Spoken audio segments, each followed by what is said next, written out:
Keeping it in the NBA, Michael. While speaking with the media ahead of the NBA Finals, League Commissioner Adam Silver gave a kind of unusual update with regards to Ja Morant, the Grizzlies star, and a potential suspension. Said he would not announce while they had an investigation ongoing. They know what they're going to do. They weren't going to announce it until after the NBA Finals so that we give the Miami Heat and Denver Nuggets their due. Although that just leaves us all wondering, like, what the heck are you going to do? And now we're wondering about it when we shouldn't be.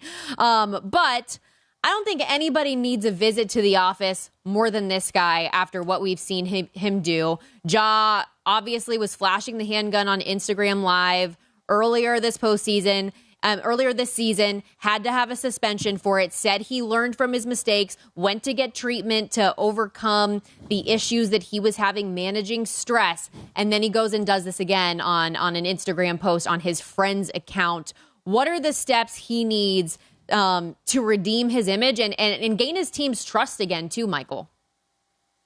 Well, most importantly for Jay Morant, he's got to decide who he wants to become.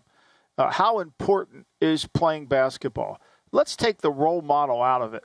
Let's take that. You know, if you don't want to be a role model, if you don't want to be somebody in a young man's life who aspires to achieve what you've been able to achieve, that's fine. That's on you. It's wrong, but that's fine. That's on you. But if you have any love of basketball, there's rules that you're going to have to comply to.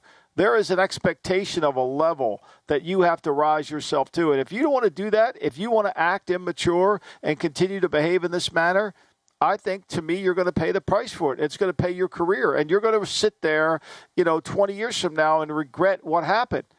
I would call Allen Iverson if I were you, Jay Morant, and I would have a conversation with Allen Iverson. And Allen Iverson in a documentary about One Last Chip, just close enough, where he talks about his relationship with Larry Brown, and he wishes that he would have listened to the coach, that he regrets not embracing that. He regrets not taking the information in. He regrets not being more of the player Brown tried to get him to become. And he wasted his years. And now as he sits there looking back over his career, he's in the Hall of Fame. That's great. Talented player. But he doesn't have that ability to not regret. And you're going to spend most of your life regretting your decisions if you don't change who you are. It may be stress-related. I don't know. You went to rehab. That didn't work. So we're going to have to figure out what's the root cause of your problem, because you obviously don't love basketball enough to commit yourself to something bigger than yourself. And if you are an organization that's trying to take positive steps to having postseason success and your star isn't available, I mean, the best ability is availability. It's a cliche for a reason, because it's true. And if you're not out there on the court making your team better, that's a problem. Also, I didn't like that he used like a Chat GPT apology. Did you see that? Use AI help for his apology. That's where part of how you engage people, how you get people to follow you, is through genuineness. Yeah. When you go to AI for an apology, that's not your genuine conversation. That's somebody else's conversation. You need to be genuine, heartfelt, and I think that is so critical that, you're just, when you do AI, you're going through the motions. Mm-hmm. It's not coming from where it needs to come from. And I frankly think the NBA is wrong. I think the NBA delaying this decision is really wrong. The NBA should be proactive.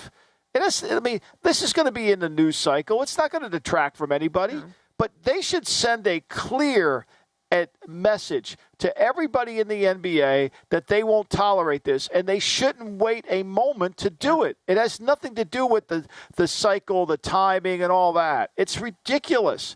It's like what Phil Jackson said when he was talking to Rick Rubin. You talk about player safety, then you put those emblems on the court, that promote the finals, and guys, last night they were slipping on them. Yeah. Well, let's do what's the most important thing. And I thought it was odd of Adam Silver to begin with. Like, he could have put that to bed. Like, instead he said, we have done an investigation. We found out additional information. We're just not going to tell you that yet. Like, that's the news now. But any suspension longer than 25 or 30 games, by the way, would be precedent setting for a player who has not been charged with a crime. So we'll see ultimately what that number ends up being. Go to VSiN.com/subscribe to become a VSiN Pro subscriber today.